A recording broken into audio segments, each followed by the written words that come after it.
Kajian Islam. Dan seandainya pun kita punya sanad, karena guru kita punya sanad sampai kepada Imam Bukhari seperti beberapa guru hadis kami di Yaman, tetapi antara kita dengan Al-Imam Al-Bukhari itu udah berapa orang, isi sanadnya mungkin di dalamnya ada Abu Nawas, Abu Jahal dan seterusnya. Sanad di antara ulama tabi'in ke nabi, ke sahabat aja banyak yang dhaif. Apalagi sanad dari orang zaman sekarang kepada Imam Bukhari. Sunan Abi Daud, Sunan Tirmidzi, selain Bukhari dan Muslim, dari ahli sunan tersebut kepada sahabat saya masih banyak rawi-rawi yang dhaif di dalamnya. Apalagi dari kita hingga ke Imam Bukhari. Naam. Barakallahu fikum. Yang kedua, terkait sanad sering sekali dijadikan sebagai syubhat. Kita katakan apabila yang dimaksud dengan sanad adalah sanad dengan bahasa ilmiah dalam ilmu hadis, rantaian para perawi tadi yang menyampaikan kita kepada matan, maka kita katakan zaman sekarang udah putus sanadnya. Seandainya ada yang punya sanad, kalau dikaji sangat-sangat besar kemungkinannya di dalamnya rawi-rawi yang dhaif. Karena di masa tabi'in aja banyak rawi yang dhaif. Walaupun dia tabi'in, imam ahlus sunnah. Nu'aim bin Hammad, gurunya Imam Al-Bukhari, imam ahlus sunnah di masa itu. Tapi beliau dhaif dalam ilmu hadis. Apalagi zaman kita. Maka ketika seorang berbangga dengan sanad, kadang kita bingung, apanya yang dia banggakan dari sanad tersebut. Apanya yang dia banggakan dari sanad tersebut. Dan ilmu agama walillahil hamd telah jelas dan gamblang. Al-Quranul Karim 30 juz yang turun kepada Nabi hari itu tidak akan pernah bertambah dan berkurang kembali hingga hari kiamat. Penjelasan tafsir dari ulama dahulu sampai hari ini kitabnya masih ada. Seandainya kita enggak punya sanad kepada Imam At-Tabari, Ibnu Jarir At-Tabari, tapi kitab tafsirnya telah ada, bisa kita baca dan untuk mengambil faedah dari yang enggak membutuhkan sanad. Sahih Bukhari, Sahih Muslim dan yang lain-lainnya. Tetapi jika ini maksud dengan sanad landasannya jelas, maka kita katakan ini syarat kita mengambil ilmu dari seseorang. Jelas landasannya, siapa gurunya, gurunya berada di atas akidah yang selamat ataukah tidak. Dia jelas enggak belajarnya, kepada siapa belajarnya, ke ulama yang benar ataukah bukan. Yang dia sampaikan apa dasarnya, Al-Quran bukan, hadis Nabi bukan, ucapan ulama yang jelas bukan. Maka kita katakan ini syarat memang di dalam menuntut ilmu agama. Kata Imam Ibn Sirin, kanu la yas'aluna 'anil isnad falamma waqa'atil fitnatu fas'aluhu in kana min ahli sunnah qabilu wa in kana min ahli al-bid'ah wal ahwa raddu. Dulu mereka para sahabat atau para tabi'in tidak menanyakan tentang sanad, tetapi semenjak terjadi penyimpangan-penyimpangan di dalam Islam dengan munculnya Khawarij, Syiah dan yang lainnya, mulai mereka menanyakan tentang sanad. Kalau ada yang menyampaikan hadis, ditanya dia, siapa dia? Kalau dia dari kalangan ahli sunnah maka diambil, tetapi kalau dia dari ahlul bidah wal ahwa maka ditolak.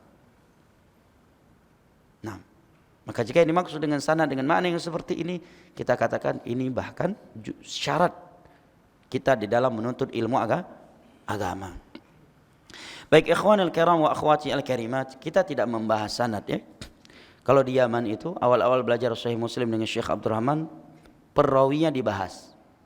Dan beliau memang hafal rahimahullahu taala wa askanahu fasihah jannati.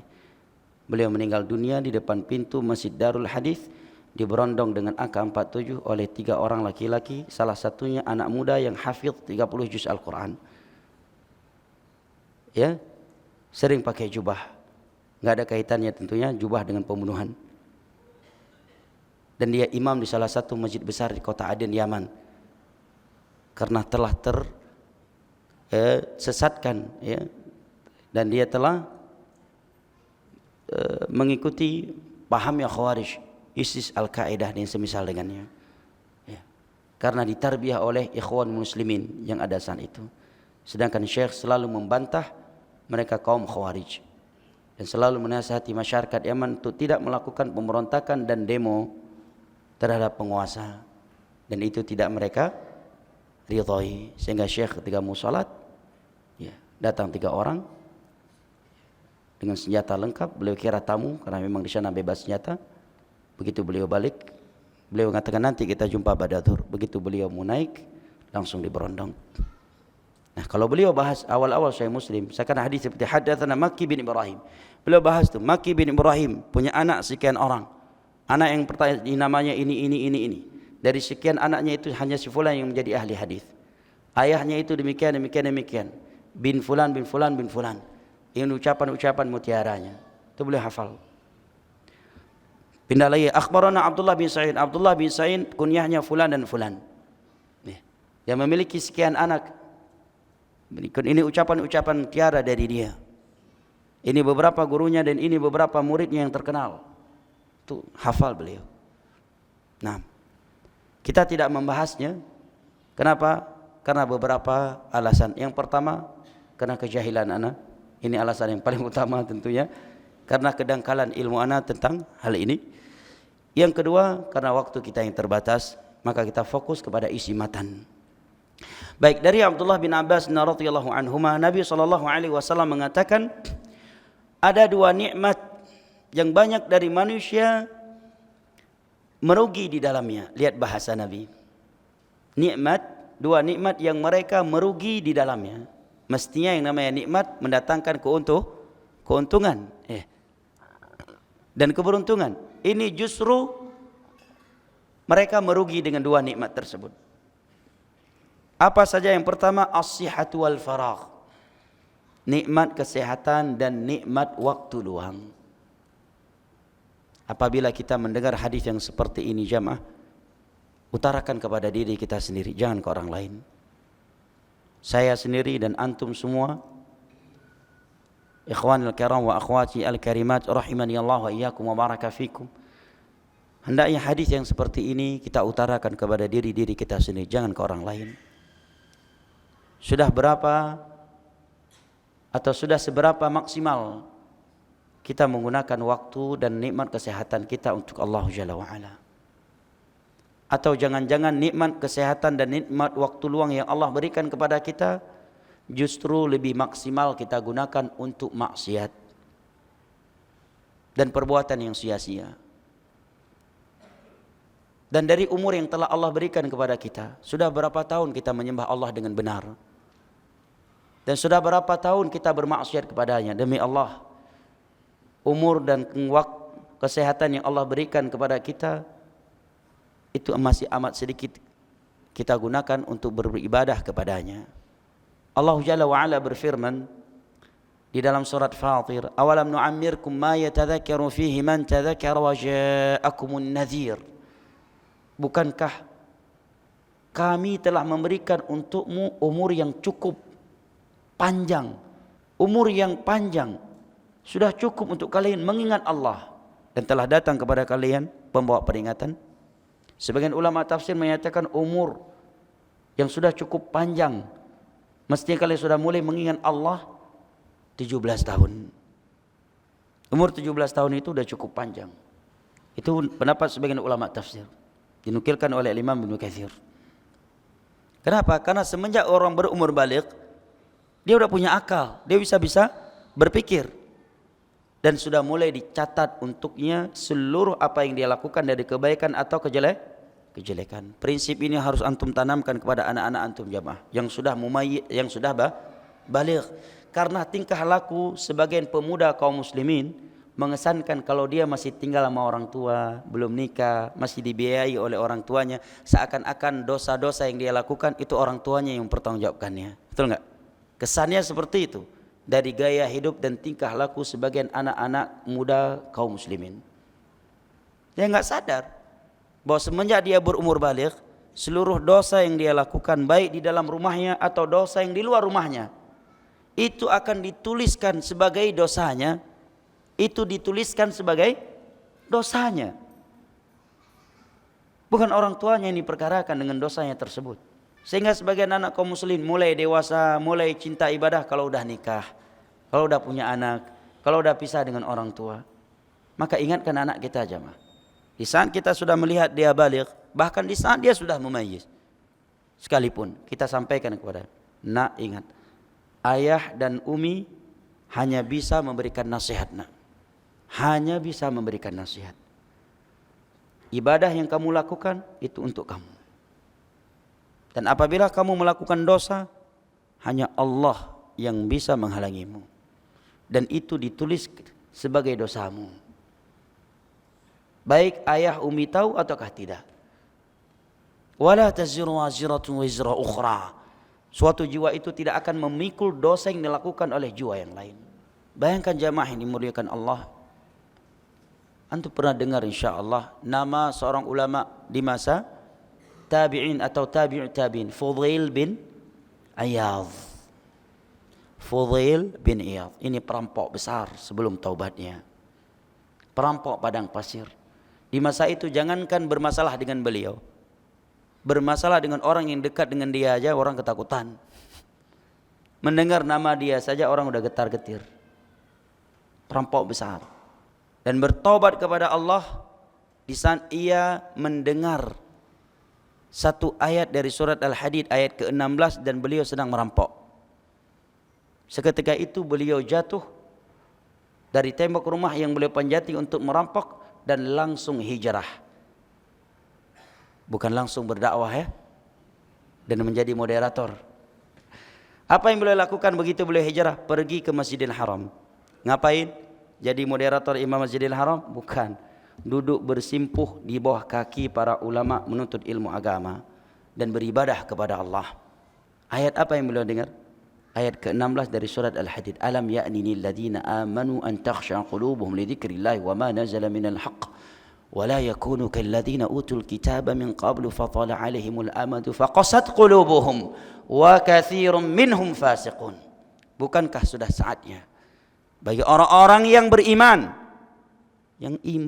adanya kematian, adanya surga, adanya neraka, adanya kematian, adanya alam barzakh, untuk tunduk mengingat Allah, tunduk kepada kebenaran yang turun kepada mereka. Dan janganlah mereka menjadi seperti Yahudi dan Nasara. Semakin panjang umur yang Allah berikan, semakin banyak kesempatan taubat yang Allah berikan, semakin keras pula hatinya kepada Allah. Semakin lama ngaji, semakin jarang sholat tahajud.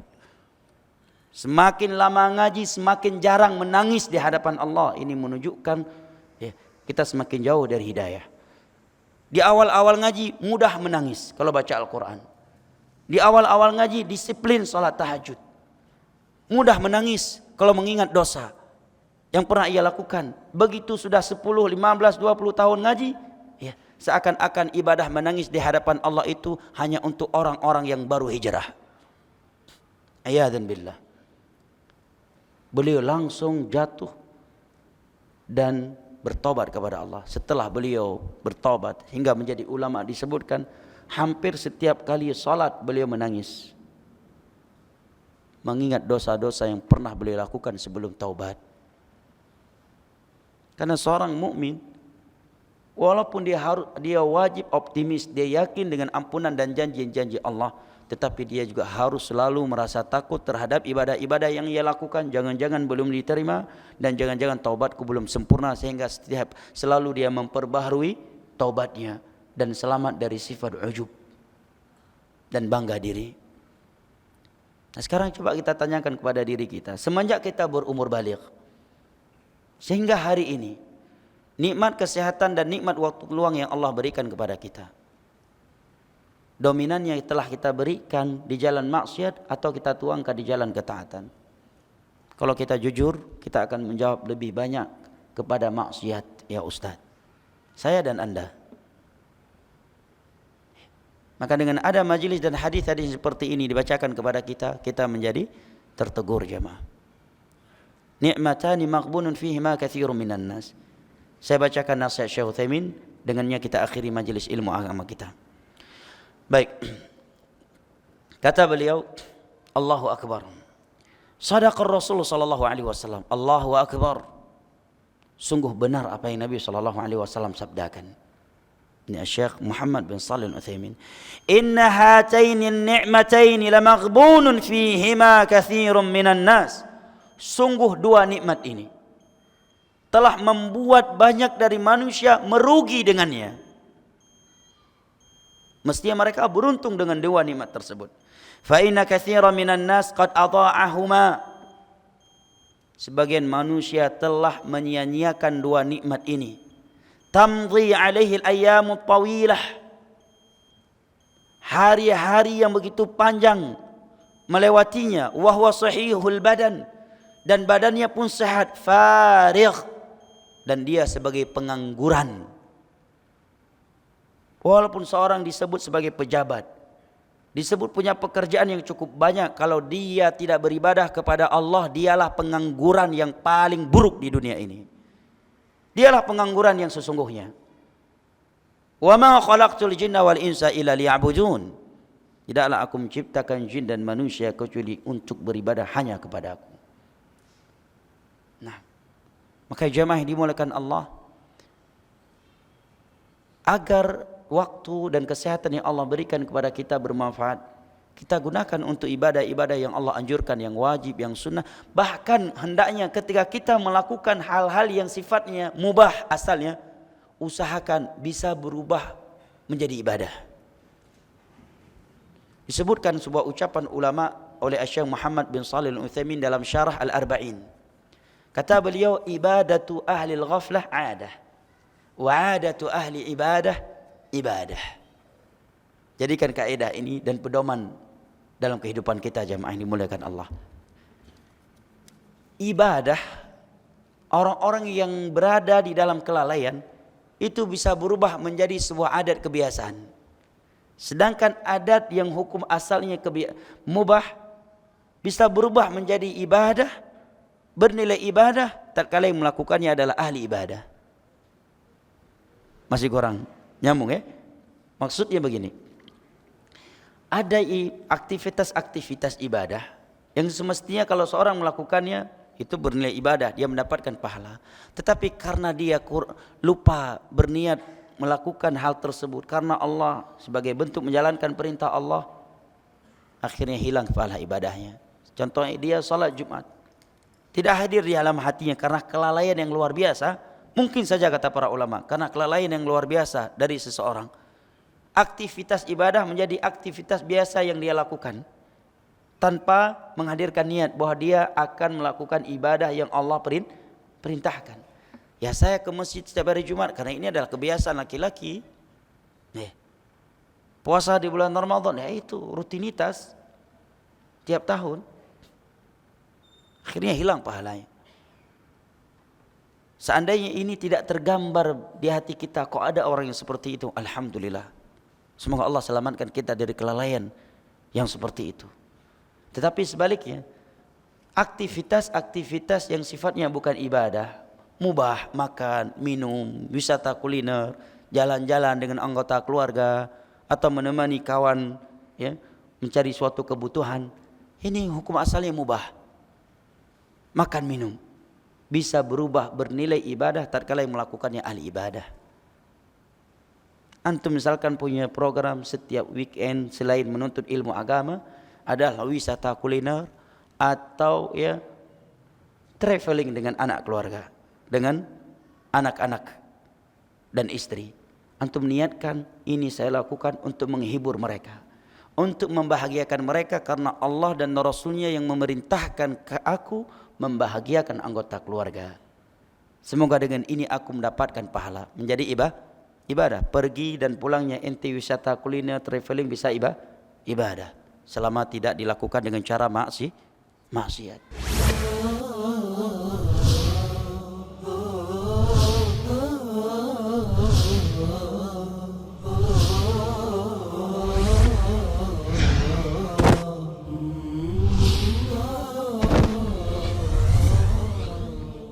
Kajian Islam.